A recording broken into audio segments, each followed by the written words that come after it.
Es Radio Almería presenta El Chester, con Yelmo Cines y Centro Comercial Torre Cárdenas.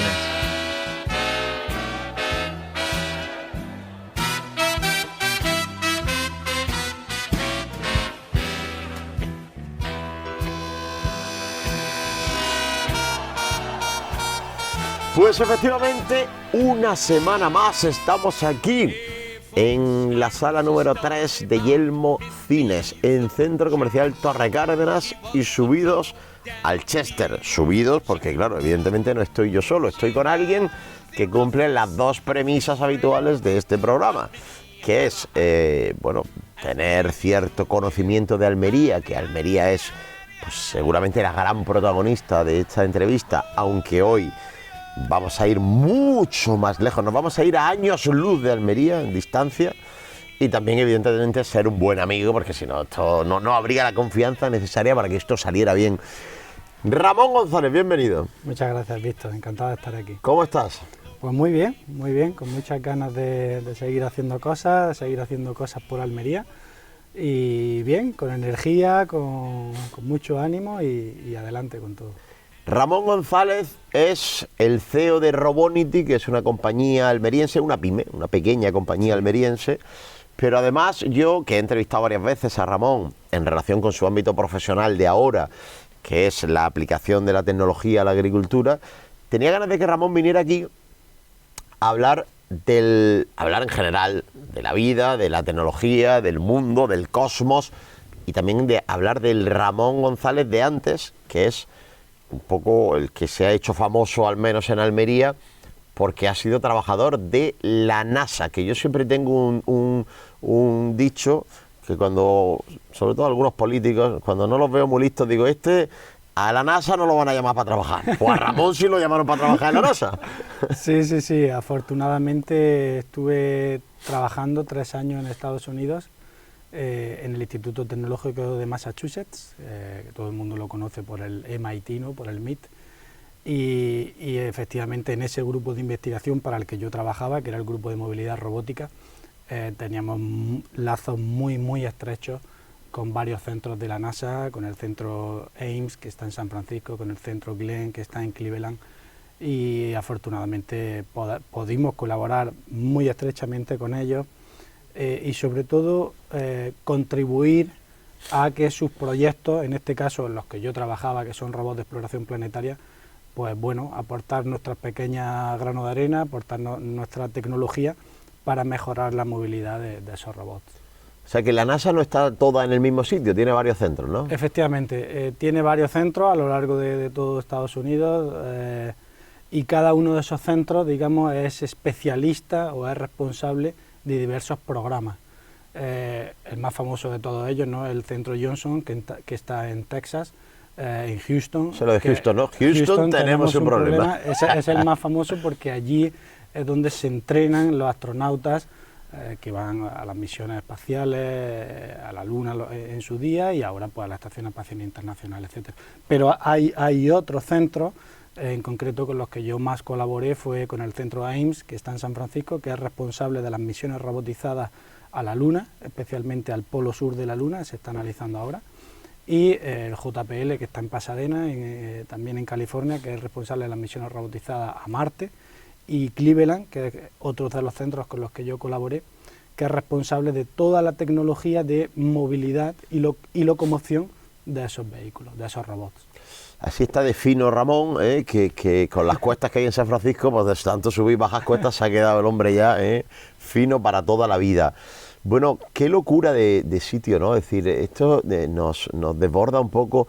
Yo siempre procuro pensar poco en el espacio, en el universo, porque a veces digo, me pongo nervioso, ¿no? Porque es tanto lo que ignoramos, luego a veces parece que queremos dar lecciones de todo, y dice, pero si no saben nada, si no tienen ni idea ni siquiera dónde viven, Somos, ¿no? una mota de polvo en el océano del universo, ¿no? Como decía Carl Sagan. A ver, trabajar en el espacio o querer explorar más allá de la atmósfera terrestre, para mí, en general para todo el mundo, ¿no?, tiene dos connotaciones muy importantes. La primera es que los seres humanos somos seres curiosos. Siempre queremos saber qué hay más allá. Queríamos saber qué había en la montaña más alta, fuimos a la montaña más alta. Queríamos la profundidad más profunda, fuimos allí. Siempre queremos algo más, ¿no?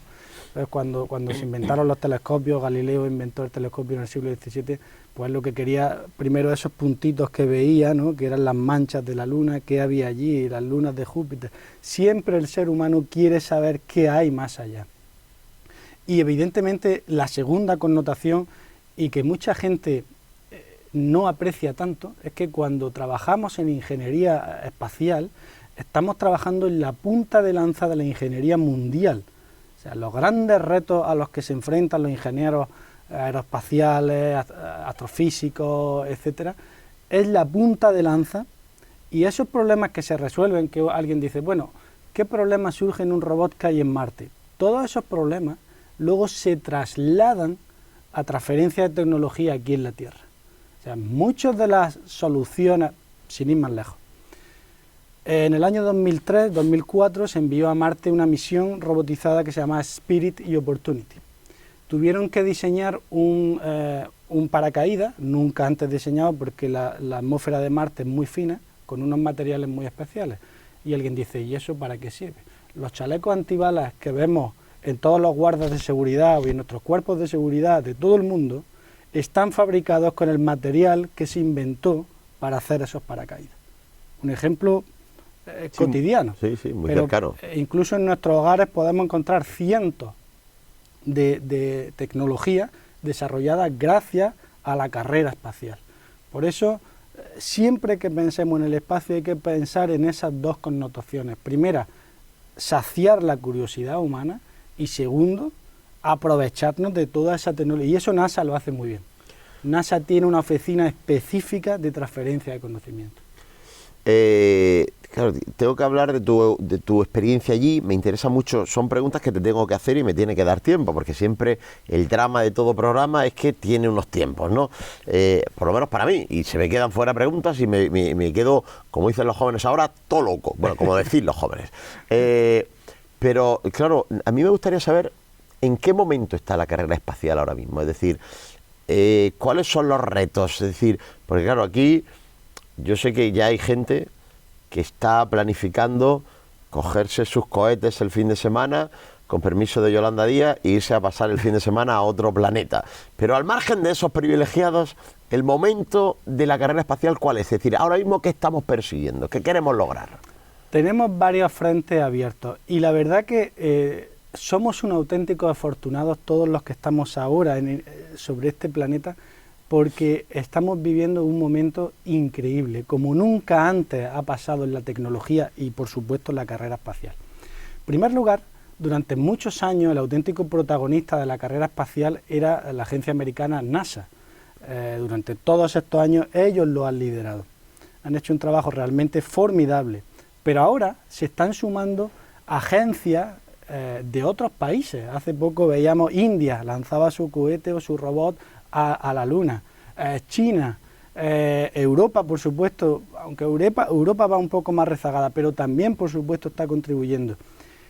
Eso por un lado, o sea, agencias nacionales y supranacionales, como es la europea, están contribuyendo. ¿Rusia está un poquito más por detrás también o qué? Rusia... Si Gagarin levantara la cabeza... Rusia siempre ha tenido un programa espacial muy potente y muy de tú a tú con NASA a lo largo de la historia. De hecho, hoy en día casi el 50% de la Estación Espacial Internacional la dirigen los rusos. Hacen un trabajo formidable a nivel de ingeniería aeroespacial. Pero ya se van uniendo otros actores, otros países, y eso es formidable, porque todo no depende del mismo. Es decir, un chico que nazca en la India y que sueñe con ser astronauta, ya no solamente va a tener un cohete para ir a la Luna americano o ruso. La agencia india está haciendo un trabajo formidable. Eso por un lado. Pero por otro lado, y lo que es más fascinante todavía, es que ya hay empresas privadas con capacidad de hacer viajes planetarios. Eso hace 30 años hubiese sido algo totalmente de locos, ¿no? Y hoy en día que tengamos a empresas como SpaceX, que está haciendo un trabajo formidable u otras, ¿no? Como Blue Origin, Amazon, etcétera, etcétera, Virgin Galactics, que cada mes, ahora creo que es cada mes o cada poco tiempo, está constantemente enviando a gente fuera de la atmósfera terrestre. Eso es formidable, o sea, estamos abriendo el espacio no solo a unos cuantos privilegiados, sino que lo estamos abriendo al mundo, lo estamos, como se dice ahora, democratizando, lo estamos abriendo para todos, y eso es fascinante. Y en tercer lugar, por supuesto, toda esa tecnología, cada vez hay más conciencia de que hay que retornarla en hacernos la vida mejor. Todo eso que yo decía, ¿no? El ejemplo del chaleco salvavidas. Pero no solo eso, a día de hoy muchísimas de la tecnología que se hace, por ejemplo, en operar a las personas cuando tienen miopía o algo de eso, pues va al oftalmólogo y en cuestión de media hora ves perfectamente, te opera. Esa tecnología, ese rayo láser, se ha desarrollado gracias a la carrera espacial. Entonces, yo creo que estamos en un momento realmente asombroso. ¿Y verdaderamente es factible en un plazo, fíjate, ya estoy hablando ya no de un plazo ni largo ni corto, sino en un plazo que podamos ver algunos de los que estamos ahora vivos, pensar en el desarrollo de una civilización en otro sitio que no sea el planeta Tierra? Bueno, esa es un poco la pregunta del millón, ¿no? Lo que estamos haciendo ahora mismo se le hago la pregunta a un tecnólogo con conocimiento, porque Correcto. Si quisiera gente divagando, pues se lo preguntaría a un periodista, por ejemplo. Correcto. Por eso yo voy a intentar responder de la manera más técnica pero realista posible. Estamos dando todos los pasos necesarios para alcanzar ese punto. Estamos haciendo todo lo correcto. Y esos pasos, o sea, a Marte no se llega así, uno se levanta por la mañana y dice, bueno, voy a fabricar un cohete y voy a Marte. No, hay cientos, miles de retos que hay que solucionar uno tras otro. Y hasta que no se solucionen, nunca llegaremos a Marte. No solo retos en cuanto a fabricación de cohetes, por ejemplo, SpaceX está haciendo un trabajo formidable. ¿Por qué? Porque normalmente cuando alguien lanza un cohete al espacio, ese cohete pues, se desintegra en la atmósfera y se pierde, con lo cual se pierden cientos de miles de millones de dólares.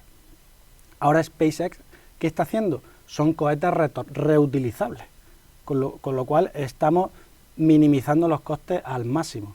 Eso por un lado. Luego, por otro lado, se está estudiando la psicología del ser humano en vuelos tan largos. Para hacernos una idea, ir a la Luna, que es el mayor reto de la humanidad a nivel aeroespacial hasta la fecha, eran 3 días. Para ir a Marte son 3 años. Frente a 3 días, 3 años. ¿Qué reto supone eso? ¿Cómo mantenemos a un grupo de seres humanos en una cápsula de 5 por 5 metros 3 años? Otro reto, la radiación. Cuando vas a la Luna está fuera de la protección de la atmósfera terrestre, pero bueno, está en su vecindad.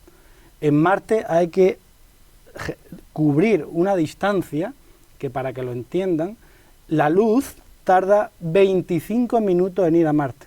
En ir a la Luna la luz tarda 3-4 segundos. Entonces, es enorme todo lo que hay que cubrir. Pero se están dando los pasos correctos. Los científicos también están investigando, y esto es muy importante. Europa, por ejemplo, con sus sondas Max Express y otras similares, están viendo qué materiales hay en Marte para que cuando lleguemos los humanos a Marte, oye, si hay agua, no tengo que llevarla, ya tenemos agua en Marte. Si hay carbono y hay otra serie de minerales y sustancias químicas, quizás allí podríamos fabricar la energía, el combustible para volver a Tierra. Pues no hay que llevar combustible. O sea, se están dando los pasos y toda la comunidad internacional ha entendido o está entendiendo que no se llega de la noche a la mañana. Hay que dar muchos pasos uno detrás de otro y poco a poco. A la cuestión de si lo vamos a ver, pues yo sinceramente, ya te habla un poco, no el tecnólogo, sino el apasionado de la tecnología, a mí me encantaría, la verdad, que un ser humano de nuestra época lo veamos poner el pie en Marte, me encantaría. Y sinceramente creo que se están dando todos los pasos para que eso sea posible en nuestro tiempo de vida. Fíjate que no sabía yo que se tarda en ir a la Luna casi lo mismo que ir de Almería a Madrid en tren. 3 días, más o menos parecido. Yo creo que en todo esto, a ver, el cine es maravilloso y estamos en una sala de cine, ¿no? Pero es verdad que en todo esto a veces somos esclavos de lo que nos ha contado el cine, que no deja de ser una figuración como una novela o como a veces un cuadro expresionista, ¿no? Se parece... ¿Tú crees que se va a parecer en algo el futuro interplanetario a lo que nos han contado en el cine? Hombre, el cine, bajo mi punto de vista, sobre todo el cine de ciencia ficción y todo eso, para mí tiene un componente muy importante y que quizá aprendí el tiempo que estuve en Estados Unidos, que es el inspirar a nuevas generaciones. Nuevas generaciones se inspiran yendo al cine, leyendo tebeos, leyendo cuentos de esos robots, de cómo va a ser la humanidad en otros mundos. Todo eso, claro que ayuda a la inspiración. La realidad va a ser como nos ha contado el cine, ¿no? De que vamos a vivir en Marte allí con platillos volantes por todos lados, tal. Pues no lo sé, pero ciertamente tenemos que pensar en todas esas fases. Seguramente una primera fase viviremos en pequeños habitáculos, por ejemplo, la película de Marte, que hizo Matt Damon hace ya algunos años. Sinceramente creo que las primeras misiones van a ser muy parecidas, es decir, vamos a vivir como en una especie de iglús, donde ahí tendremos todo nuestro oxígeno, todas las situaciones. Los invernaderos van a jugar un papel muy importante, porque son una forma muy eficiente de generar alimentos. Y en esa película, por ejemplo, es muy interesante cómo tratan a los invernaderos. Y efectivamente, luego, hoy en día la comunidad científica está hablando de transformar Marte. ¿Eso qué significa? Crear como una especie de atmósfera para que Marte cada vez más se parezca a la Tierra. Es decir, empezar a crear o a insertar en Marte minerales o sustancias que den lugar a ríos de agua, con lo que eso provocará, la densidad de la atmósfera será mayor, con lo cual se podrán tener plantas al aire libre, etcétera, etcétera. Todo eso ya se está estudiando, ¿vale? Qué barbaridad, qué barbaridad. Oye, ¿y tú cómo llegaste hasta allí? Pues, bueno, fue un camino un poco entre estar en el momento justo cuando ocurrió la oportunidad. ¿Pero era un objetivo marcado o salió así? A ver, yo siempre de pequeño, siempre me ha encantado la astronomía, siempre. Recuerdo cuando me iba con mi madre al terrado de mi casa a ver los eclipses o a mirar la luna, etcétera. Siempre me ha enamorado. Está bien. Cada uno, ¿no? Por ejemplo, Juan Eloy siempre le ha enamorado comer pasteles, ¿no? Desde pequeño, pues estuvo la astronomía, cada uno... Sí, claro, efectivamente, cada uno... Entonces, a mí siempre me maravilló. Y yo cuando empecé a estudiar, vi en la ingeniería, porque yo soy ingeniero en informática, aparte de doctor en robótica y tal, pero yo vi en la ingeniería como una vía de poder satisfacer a ese niño, ¿no? ¿Por qué? Porque hay robots móviles en Marte, en la Luna, en otros mundos, en Júpiter. Entonces yo dije, bueno, si eres capaz de ser ingeniero, quizás puedas trabajar en esos mundos. Y pues yo me propuse eso, estudiar ingeniería y, bueno, circunstancias de la vida, hice el doctorado, estuve desempleado muchos meses, seguía yendo a la universidad a trabajar en... ¿Dónde era? ¿En la Universidad de Almería? En Almería. Y bueno, seguí con mi pasión y al final, pues cuando de nuevo se me terminó el contrato y de nuevo en el horizonte tenía el desempleo, ¿no? El duro y largo paseo por el desempleo, surgió una oportunidad a nivel internacional, las típicas listas de correo que envían, bueno, busco ingeniero para trabajar en tal sitio. Pues bueno, casualidades de la vida, surgió una llamada internacional para un ingeniero para trabajar en el grupo de movilidad robótica del Instituto Tecnológico de Massachusetts. Esa persona, el profesor que lanzó esa oferta, yo evidentemente conocía toda su trayectoria, sus publicaciones, y en cierto modo, salvando las distancias lógicamente, pero las contribuciones de mi tesis doctoral iban muy alineadas con lo que él hacía, muy alineadas, porque las contribuciones de mi tesis doctoral van en la línea de la movilidad de robots móviles, ¿vale? De algoritmos de control de movilidad de esos robots. Y su tesis doctoral y su grupo de investigación se dedicaba a eso. Y yo dije, bueno, pues inténtalo. A nadie le ha pasado nada nunca por intentarlo. Entonces envié mi currículum a nivel internacional, evidentemente, y tras 2 entrevistas con este señor, pues un buen día me llamó y me dijo, pues Ramón, era el que estaba buscando, vente para Estados Unidos. Y bueno... Y ahí flipaste. Sí, no, evidentemente para mí, para entenderlo un poco más coloquialmente, el Instituto Tecnológico de Massachusetts es como el Real Madrid, el Barcelona, Sabía que iba a decir eso. no sé, el Manchester City, ¿no? O sea, es el top, ¿no? Y trabajar allí, pero sobre todo para mí lo importante, no solo trabajar en ese centro, que para mí fue un auténtico privilegio, sino trabajar en ese grupo de investigación, con ese profesor, porque yo sabía que ir a ese grupo de investigación era ir a Marte.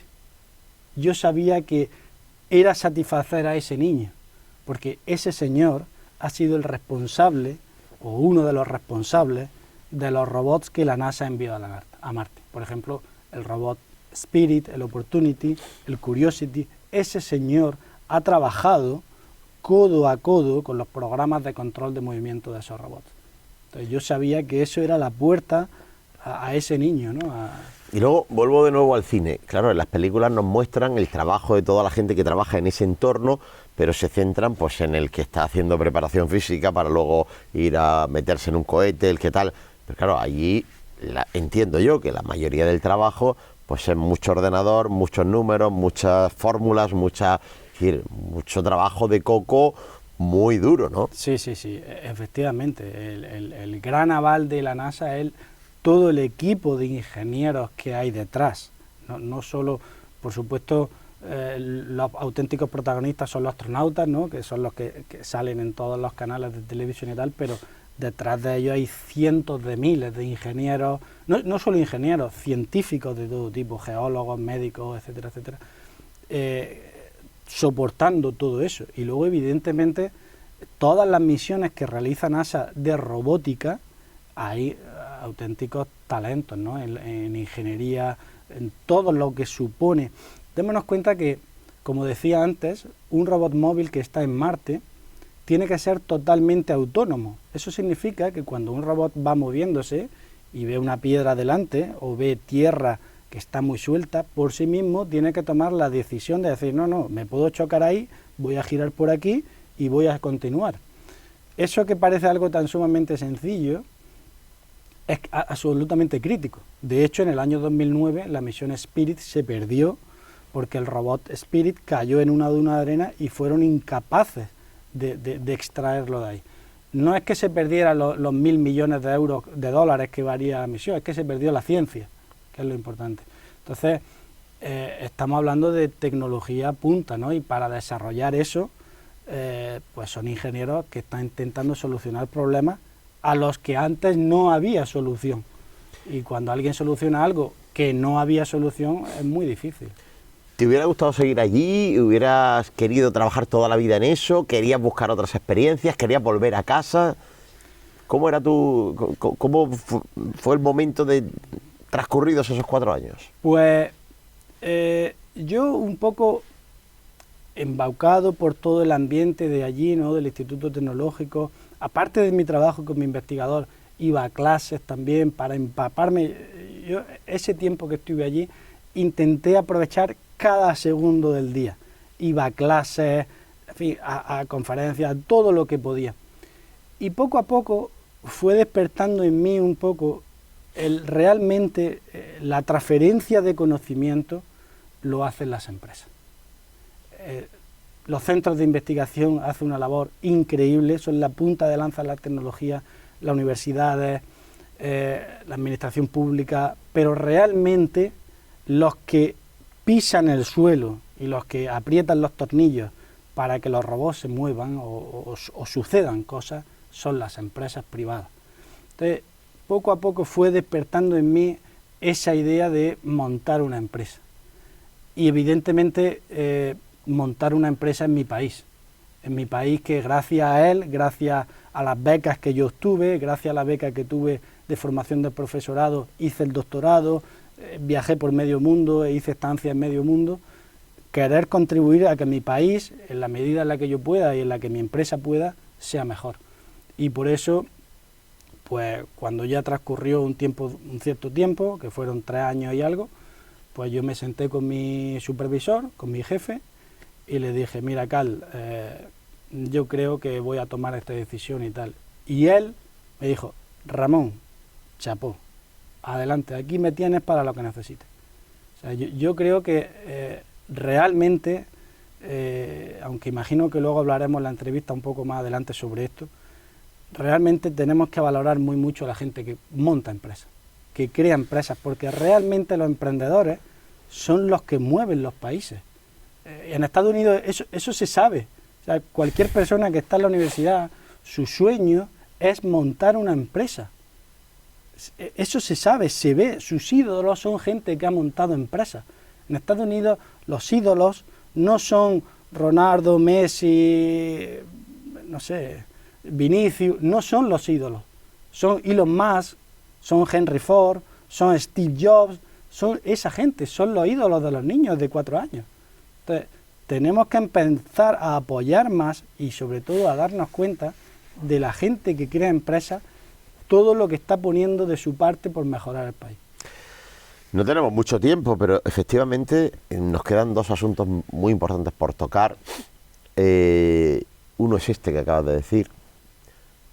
Bueno, tú te vas al mundo de la empresa, claro, tú dices Estados Unidos, pero claro, es que Estados Unidos es una sociedad tremendamente... Yo siempre digo lo mismo, en Estados Unidos, pues por ejemplo, no hay comunismo. A la gente no se le ocurre que la riqueza haya que repartirla sin tener en cuenta el mérito, la productividad, el aporte al bien común. No se le ocurre a nadie. Bueno, por eso Estados Unidos está como está y otros países están como están. Claro, el entorno, Ramón, es muy diferente a este. En Estados Unidos, yo he estado una vez en Estados Unidos y no he trabajado allí, pero por lo que sé, en Estados Unidos la sociedad está montada para que si tú quieres progresar, mejorar, y además lo haces montando empresas, encuentres muchas, no facilidades, pero sí colaboración, un caldo de cultivo. Aquí lo primero que te ocurre es que cuando montas una empresa lo primero que tienes que hacer es pagar. Y si contratas a un trabajador tienes que pagar. Y para cualquier cosa tienes que pagar. Y al final, si sobra dinero, el mes que viene existe la empresa. Y si no sobra dinero, por lo menos has cumplido el principal objetivo de una empresa en España, que es pagar. Sobre todo para mí hay un elemento fundamental. Y es la conciencia social. Eso para mí es clave. En Estados Unidos alguien llega a un sitio y dice que ha montado una empresa y ese señor o esa señora automáticamente se les considera héroes. Automáticamente. Ya de partida se le abren las puertas y se le dice, lo que usted necesite, aquí lo tiene. Si alguien entra a un bar aquí en España y dice, oye, que he montado una empresa, ¿qué es lo primero que te dicen? Te dan las condolencias. Eso es lo primero. Entonces, lo primero te llaman explotador. O te llaman explotador o lo que sea, pero... O defraudador, cualquier cosa. Sobre todo, te dan las condolencias. Entonces, lo primero que hay que cambiar es la conciencia social. Es decir, que la sociedad en su conjunto valore a la gente que crea empresas. Porque realmente, lo repito, el mundo se mueve por la gente que crea empresas, la que innova, la que crea cosas diferentes. Es decir, un país no puede depender de otros países para comprar ciertos productos o que todo sea precio. No, hay que montar empresas innovadoras, que creen cosas diferentes, que creen valor, que aunque alguien los copie, no lo van a copiar con la calidad que tiene ese producto. Y que eso es lo que crea riqueza. Son las empresas privadas las que generan puestos de trabajo para que los demás podamos vivir bien. Tú, sabiendo todo esto, montas una empresa y la montas en España. Esto lo hemos contado ya muchas veces, sobre todo en nuestro programa de agricultura, pero bueno, cuéntale a la gente qué estás haciendo y cómo estás transfiriendo ese conocimiento adquirido en toda tu trayectoria y especialmente en la NASA ahora a nuestro territorio, en concreto a nuestro sector agro. Pues, como bien dices, pues bueno, yo hace unos años decidí volverme a España, montar una empresa que se llama Robonity, y desde ese momento tenemos en el mercado un producto que se llama Movibook, que está destinado a la agricultura. Especialmente lo que hacemos diferente a Movibook de cualquier otro producto que hay en el mercado es la capacidad de digitalizar los costes de producción de una empresa agrícola. Es decir, nuestros clientes saben al céntimo en una explotación agrícola qué les cuesta hacer todas las tareas que hacen sus trabajadores. ¿Qué me cuesta recolectar, destallar, entutorar, poner grapas, poner hilos? Todo. No solo eso, sino que lo saben por cultivo. Para hacernos una idea de hasta qué punto llega Movibook, voy a poner un ejemplo. Ahora cuando termina la campaña, a finales de verano, me llama y me dice un cliente: oye, mira Ramón, yo he tenido en la mitad de un invernadero una variedad de tomate y en la otra mitad otra variedad de tomate. Pregunta: ¿qué variedad de tomate pongo en mis 40 hectáreas? Si no somos capaces de darle un dato en decimales de qué cultivo es más rentable, ese señor va a perder dinero seguro y va a perder cientos de miles de euros, porque estamos hablando de 40 hectáreas. Pero es que un agricultor más pequeño va a perder también dinero. Es decir, a día de hoy es totalmente incongruente que sigamos viendo agricultores con una libreta a mano apuntando los trabajadores que han venido en qué invernadero ha estado. Tenemos que basarnos en tecnología digital. ¿Por qué? No por una cuestión aleatoria, sino porque con la tecnología digital somos capaces de hacer comparativas, de ver históricos, esta campaña con respecto a la pasada, de ver qué está haciendo mi vecino, de poder comparar, porque al final la mejor manera de progresar en tu trabajo y en tu empleo es comparándote contigo mismo y cómo lo has hecho para ahorrar. Ramón, tenemos que terminar y habitualmente lo hacemos hablando de cine, porque estamos en un cine, porque estamos en Centro Comercial Torre Cárdenas y en concreto en la sala número 3 de Yelmo Cines. Claro, yo te tengo que preguntar qué cine es el que te gusta. Y todo lo que no sea que me digas que 2001 Odisea en el espacio, pues nos va a sorprender a todos. Pero bueno, responde con libertad. No, a mí la verdad que para el cine, para las artes, incluso la música, me gusta todo tipo, ¿no? Te diré que, por ejemplo, mi película favorita es Campeones. Para mí es una obra maestra, vamos, porque el tema que trata, los personajes lo hacen increíble. Y la verdad que a la gente que no haya visto esa película, que dudo que haya poca gente que no la haya visto, yo se la recomiendo porque es una lección de película. Y luego, evidentemente, pues películas como Marte, ¿no? Me encanta, de mis favoritas, en fin, cualquier tipo de película, ¿no? Pero ya digo, mi favorita es Campeones. Pues sí, señor, hay que venir al cine. Ramón, tenía muchas ganas de sacarte del entorno habitual en el que habitualmente vienes a hablar a la radio y de hablar un poco de tu historia personal con un poquito más de calma. Creo que hemos cumplido el objetivo y te lo agradezco enormemente. Muchísimas gracias por invitarme y la verdad que he estado encantado y enhorabuena. Y gracias también a los que permiten que hagamos esto, a Centro Comercial Torre Cárdenas y a Yelmo Cines.